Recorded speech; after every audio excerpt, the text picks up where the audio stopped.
How are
How long have they been at work? When they started, they got to bring it out. Oh, you can hang it on.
Pretty devious, huh?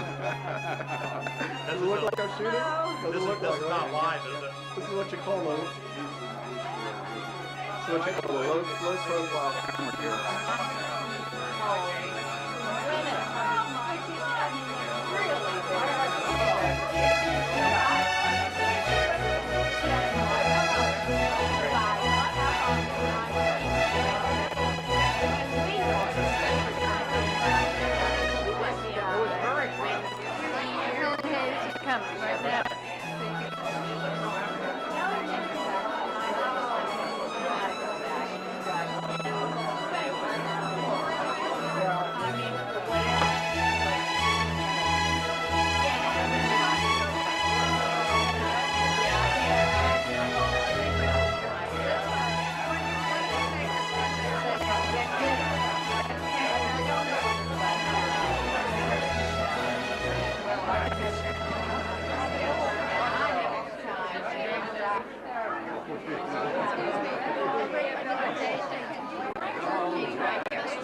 Judy's husband. You want me to go ask your mom and dad to come from This man saved my life. This is who actually got me to the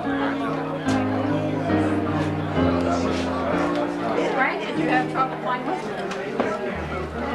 Yes, did he bring his guitar? I don't know. We're home for you. That's right. Boy, you won't give it up. That's right. You're right. That's right.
And here's Adele working away hard. Mr. and Mrs. Forbes together.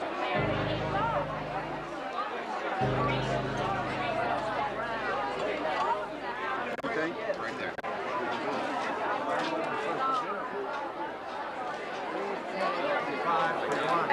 Action.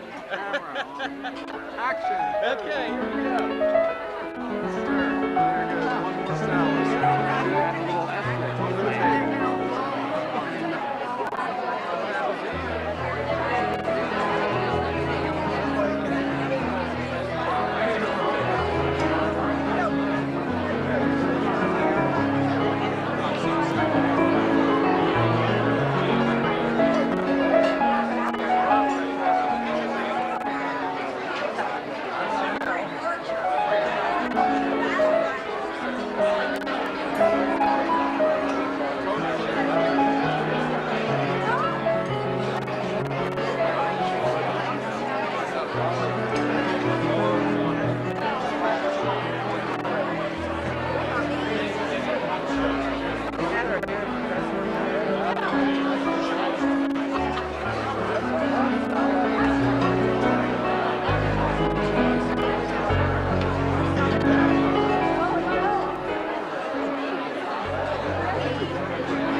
Look at that tie right there. His white dress too. Gosh, the dress is amazing.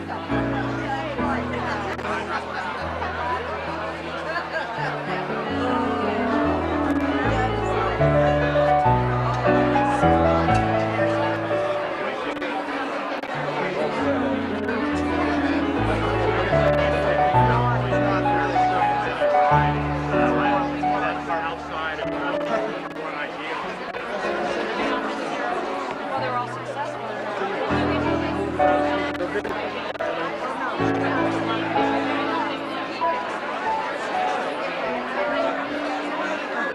I noticed the only couple that I know the children. I know Judy and Bill, the younger generation the best. And that's what I want to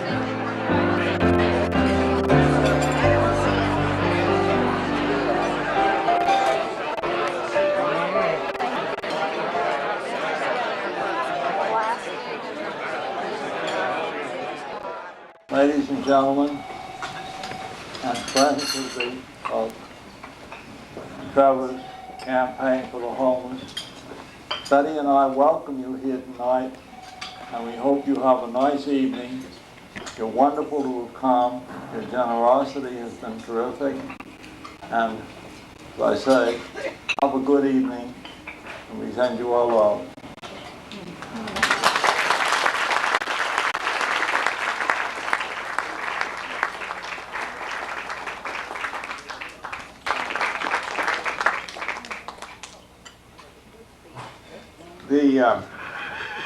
Thank you all for coming. I reiterate what Dad said, and by virtue of probably by being Judy's husband, I'm up here trying to tell you what's going on. This is an extraordinary gathering, as I think you can see if you just look around at each other and see what wonderful people you all are. The fruit in the centerpieces, for instance, was done by somebody I don't know, but Judy and Mom picked them out. This whole thing was Mom's idea, and Mom has been, yay Mom,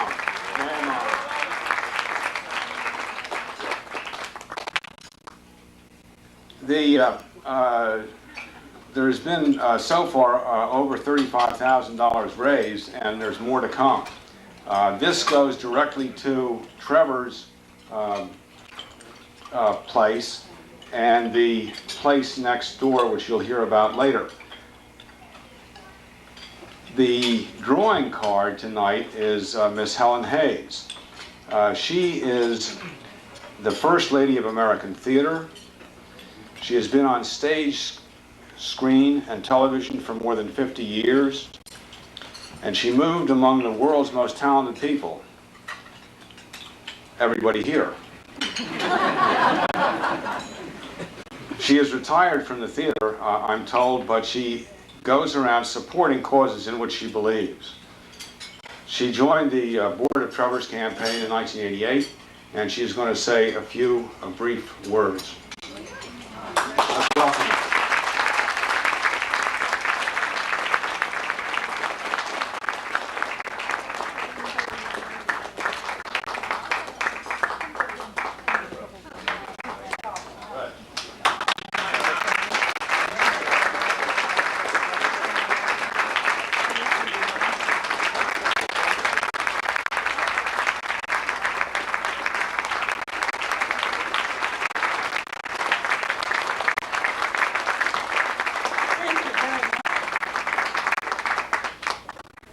I came here especially because I have such enthusiasm for TREVOR'S campaign, and driving down with Frank Farrell today and hearing about Janet, the mother of Trevor and the wife of Frank, hearing about her wonderful wisdom in keeping this boy from becoming a commodity or a publicity gadget, keeping him a boy and a young man whose primary interest now is his education. I have such admiration for these people, such enthusiasm, that I can't tell you how happy it makes me to just be in the same, breathing the same air and being in the same place with them. And with all of you beautiful people from Philadelphia, I'd forgotten how beautiful you are. I haven't been near Philadelphia in several years, I think. And it's, everybody is so beautifully dressed. I want to tell you that I was staying over at the Scots, again, Hope Scott. And Hope was struggling with me to get me booked up in this, and I said, you see, I picked this dress because it's sedate, and this is an affair of very serious people, and I didn't want to look too dressed up. So I came here looking like Cinderella. I'll come to your next cause dinner and wear my flashiest. I have nothing to add to this because we all know what a great thing this is, this TREVOR'S campaign. But I want to just contribute one little thing I have for to show my appreciation for all of you here tonight. It's a speech I made for 4 years in the theater, and it was my most beloved statement. And now, 1 week from my 90th birthday, it strikes me that I should adopt this as my own. It was spoken on stage by the character of a queen, a little German princess who, by some kind of luck or ill luck, as you choose to look at it, became the queen of the greatest kingdom of the world of that time, and an empress of a great empire. And she's just celebrated her 90th birthday, and she has been riding about the streets of London in an open carriage, the golden coach. A little figure, kind of plumpish, with black bonnet. The only relief from the black is a little white aigrette that sticks up above, and a black dress and a black cape. And she's wheeled in by one of her great Scots guards in his beautiful royal Scottish tartan. And she sits in a wheelchair, and all the crowned heads of England, of Europe, who are her descendants, are standing about, eagerly and nervously watching her to see if she's all right. And one princess, her eldest daughter, comes up to her and quietly and timidly says, "Are you all right, Mama?" And the figure in the wheelchair answers, I'm very tired, but very happy to think that after all these years, they do appreciate all that I have tried to do for them, for their good and for this dear country of ours. We have been so near together today, they and I. Oh, my dear people of England and Scotland and Wales and Ireland and the dear colonies and India. From all over the world, I've had messages, you know, it's most extraordinary, most extraordinary. Would you please tell Mr. Chamberlain how much I appreciate all that he has done for the proper representation of all parts of my empire in the procession. Everything was in perfect order, and I am very grateful, very grateful.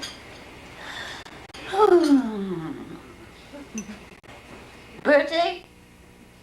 Bertie? Oh, there you are, there you are. Oh, Bertie. You were very far in front, and I don't think you saw this. It was right at Hyde Park corner. There was a great crowd there, you know. Oh, and a lot of rough-looking men broke right through the crowds of the police and the troops guarding the route. And they ran along beside the carriage, shouting and cheering me. And I heard one of them say, "Go it, old girl, you've done it well." Well, they were very, very unsuitable, the words, but very gratifying. And I hope it's true. I hope it's true. Thank you.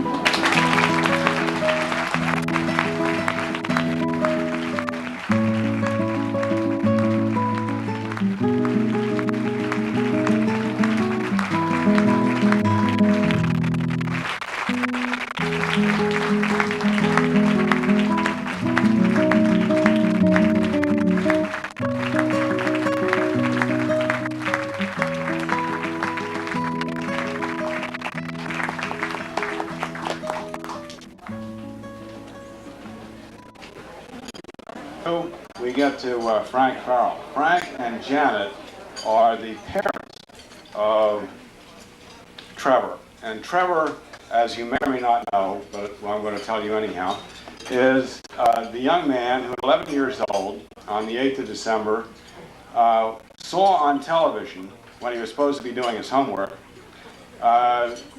some homeless people on the streets of Philadelphia. And he rushed down to the kitchen where his mother and father were and said, "Dad, turn on the television." So Dad turned on the television, and of course by that time it was gone. And he said, "Are there really homeless people in Philadelphia? Take me down to see."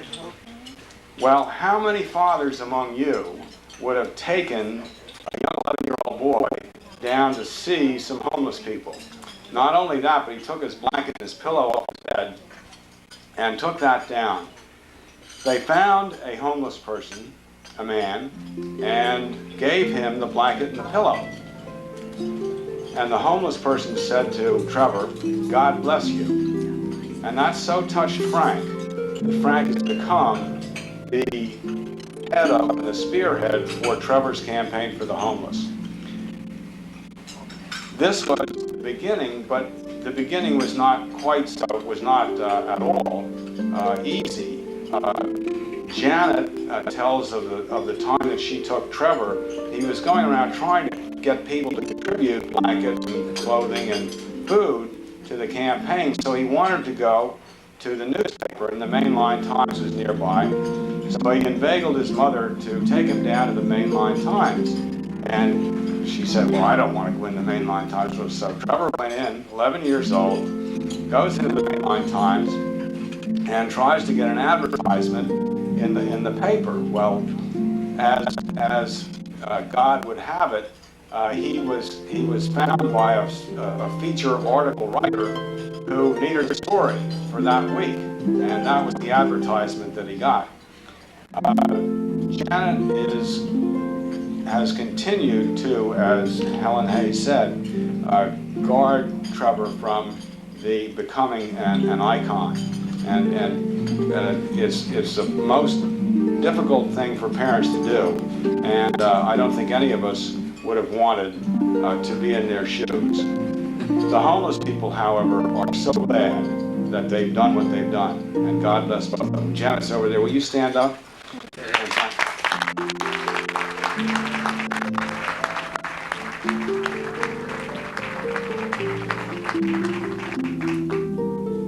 Yes, good evening. By word of mouth, by video, TV crews, by radio, by newspaper, print, articles and books, and we're now in 16 cities across the United States. Trevor's Campaign for the Homeless. He started something that has become somewhat of a movement, I guess. We've had a lot of wonderful experiences, and some not so wonderful, some kind of not so good at all. But I remember one day I was at home early on in the campaign, which the mainline Times of Philadelphia started calling it Trevor's Campaign for the Homeless. And Trevor was in the dining room and I was in the living room, and the phone rang. And it was Mr. Fred Ryan. He identified himself at the White House, and the president wanted to speak to Trevor. Woo! Now, I had a lot of questions about the administration spending money for bombs, and I didn't think of any of that. I just, Trev, the president wants to talk to you. No answer.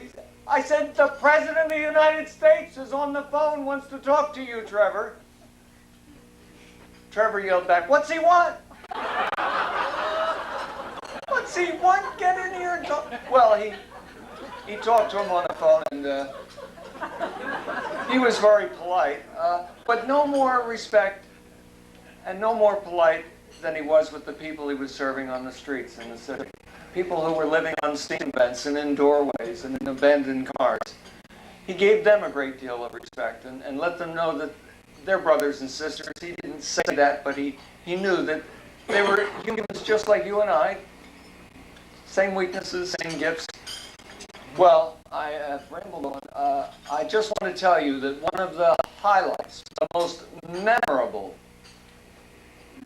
days of my life was today in driving this dear lady, Helen Hayes, from her home in Nyack, New York. And here we were in the car. Now, I didn't know whether to keep my mouth shut or whether I should talk. And she quickly put me at ease and relaxed and joking and telling stories. And it was the most, woo, I just, goosebumps. God bless each and every one of you. I thank God that you're involved and that you've helped this campaign help others, and take care. Peace and many blessings, and God bless you all.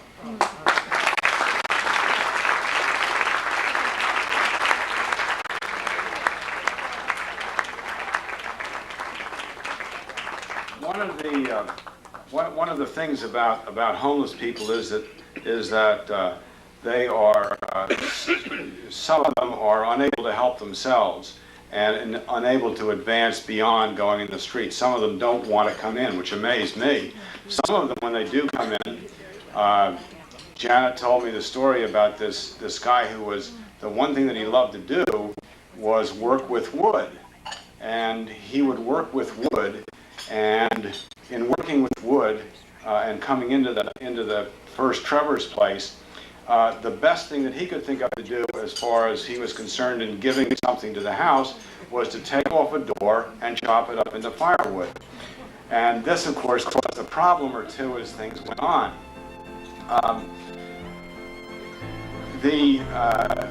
There's a story about the man that, well, before I get into that story, let me tell you that Trevor's Place is not a place where just anybody can come in. People are there to learn to rise above their circumstances and to get back out into the world so that they can become productive citizens. And there's story after story after story that Frank and Jan can tell you, as well as our next speaker can tell you about those people. Next Door, which is the place next door, so appropriately named, is specifically for women and children, not only to educate them, to counsel them on what rights they have as far as getting housing for them and their children, the women and their children, and going on. It can house 42 people. Again, you can only be there for a certain amount of time. It's not a permanent solution. But the solution that's permanent is they get an education as to what they can do to go back out into the world and be productive citizens. So I would, with the next, I want to just tell a little story, because this story will point out the kind of thing that they're doing. There was a man one day who got up and he started shaving, and he looked out the window, and there he saw in his next door neighbor's yard a penguin. And the next door neighbor, he knew about his number by heart, so he dialed on the phone with the shaving soap still on, and he said, you know, you've got a penguin in your backyard. And the guy said, yeah, I know, but you know, he said, I just don't know what to do with him. And the guy said, why don't you take him to the zoo? My gosh, thank you, what a wonderful idea, thank you so much. The next morning, the guy is shaving again, there's the penguin in the backyard. He calls up this guy, he says, you got a penguin in your backyard, what did you do? Didn't you take him to the zoo? He said, yes, we took him to the zoo, he had such a good time that we're going to the beach today. Now, this points out what Trevor's campaign is doing. You can lead a horse to water, but you can't make him drink. You can point them to the way, but you can't make them do anything. I know a lot of people in this room, not me, of course, they're just about the same way, a little bit stubborn. Marty Thomas Brumet is the director of both Trevor's Place and Next Door, and he's going to come tell us what we should know about both of those. Marty, come tell us.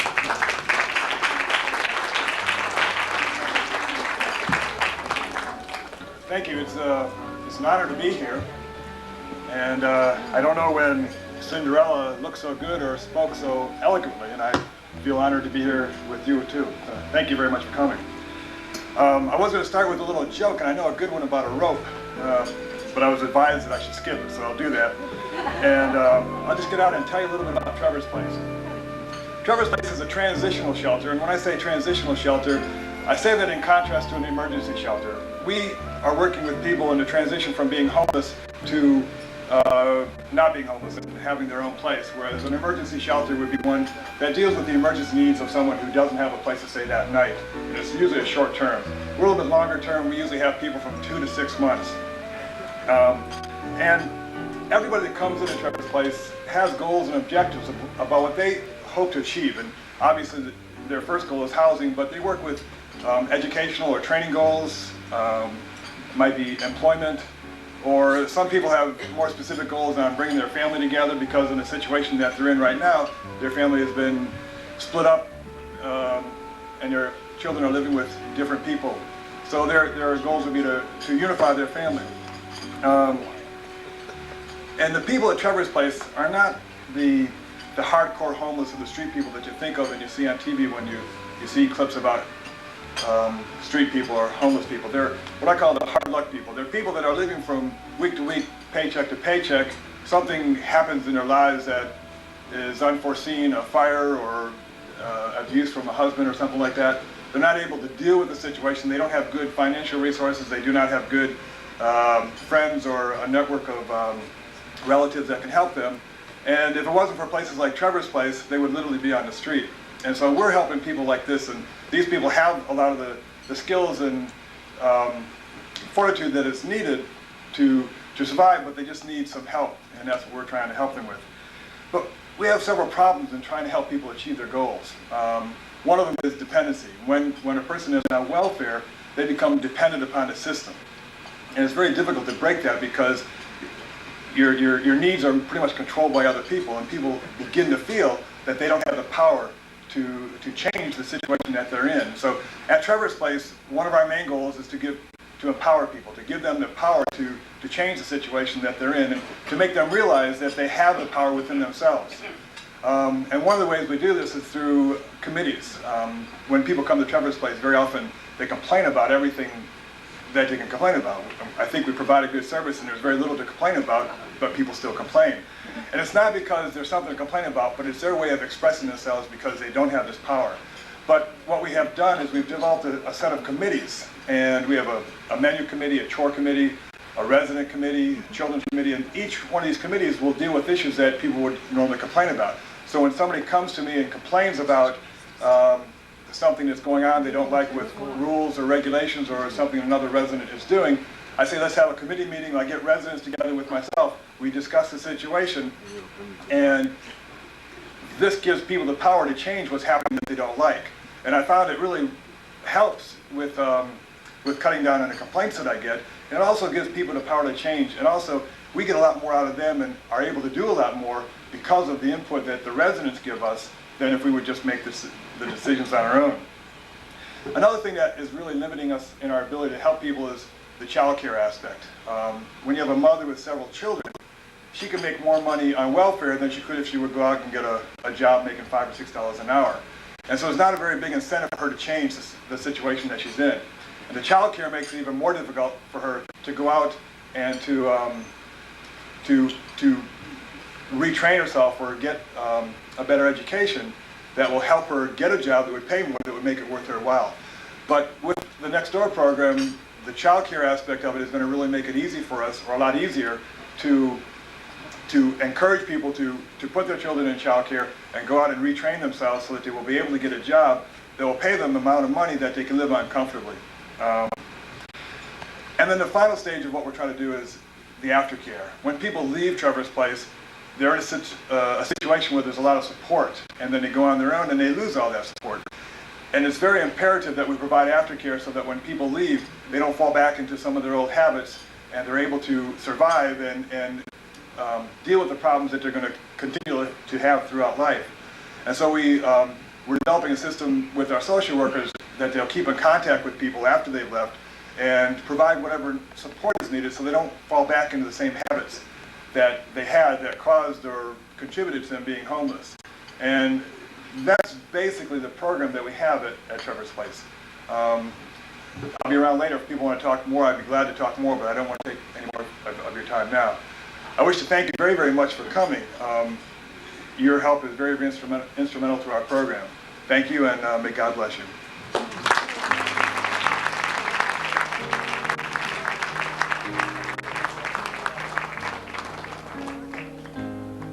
Well, thank you all for coming and contributing to this very worthwhile, worthy cause, which I'm sure that you will continue to support throughout the ages. And now, just Mom, do you have anything to say?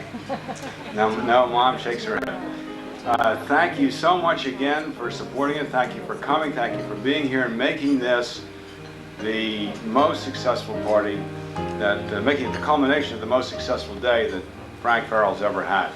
Thank you, and thank you, Helen Hayes.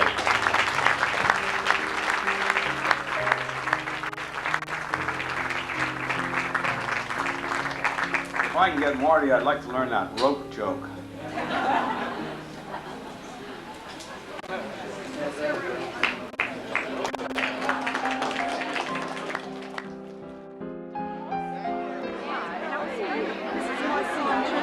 She's responsible for my being saved. Oh my Nancy. Jimmy. Jimmy. Jimmy, hi. I don't know what you're doing with that, but it's good to meet you. Good to meet you, Nancy. Did you get it? Yeah. Good to see you. Anybody you want me to shoot, let me know. You look wonderful. Eugene. Anxious here, but we're trying to turn it down. Did you enjoy this? Yes, I enjoyed it. Frank and Janet and all of the other people that have done so much to contribute to the success of the Trevor campaign. And I think this lady here deserves a big hand for putting this together. People, other than mine.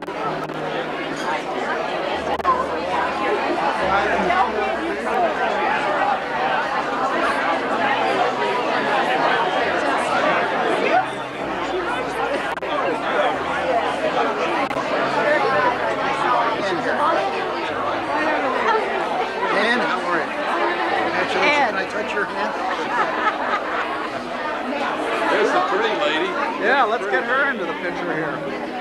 Penny, you want to interview her, Dan? We got to put it. We got to make a movie for her. We're going to make a movie with her. Movie with her in there. Yeah. Thank you very much.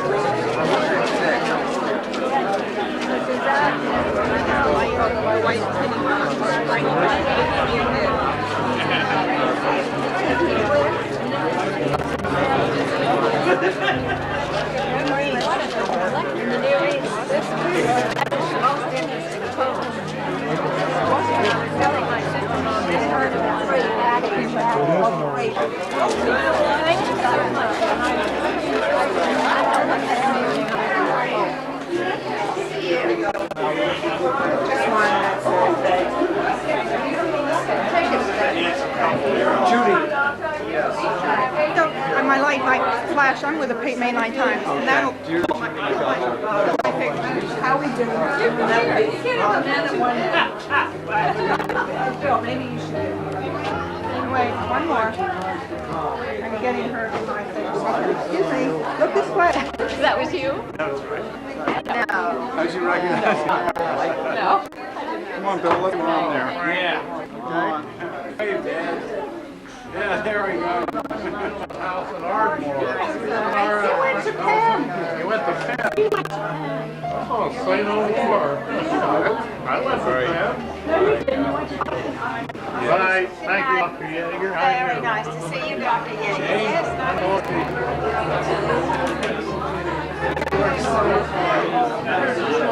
Compared to you every day. You do it every day. thank you for.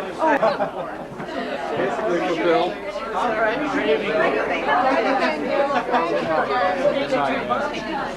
Hello. It's good party. Okay. God bless you all. That's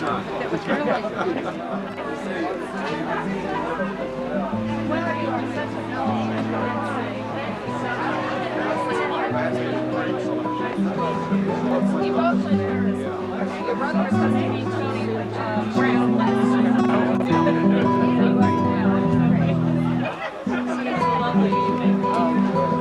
nice.